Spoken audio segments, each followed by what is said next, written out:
standing shamefully in a courtroom, surrounded by demons on my left and angels on my right.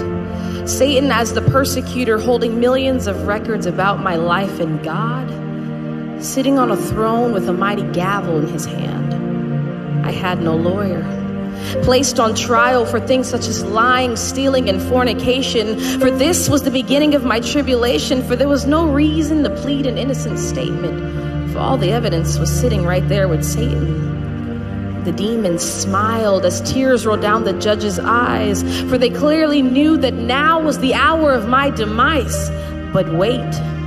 In came a light shining so bright that the demons smiling suddenly jumped with fright. And the man that walked in that night was none other than Jesus Christ.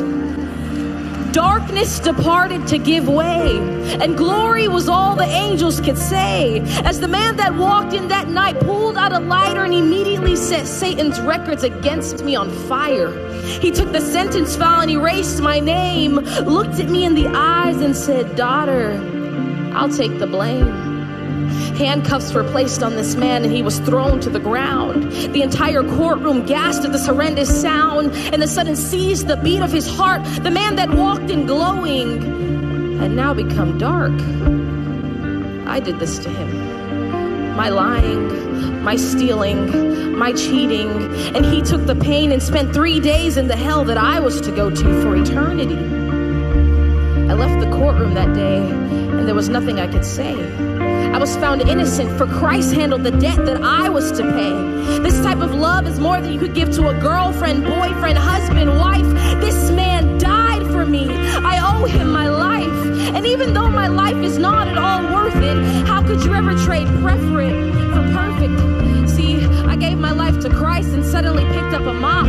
The lying, cursing, cheating, all that had to stop, because my life had been bought. And it'd be a shame to sit there and do nothing but let it rot. I'm not perfect, and the will to sin hasn't completely diminished from my life. But I believe Jesus' words when he died for me on that cross. It is finished. I hear the Savior say, thy strength indeed is small. Child of weakness, watch and pray. Find in me thine all in all. Jesus paid it all to him I owe.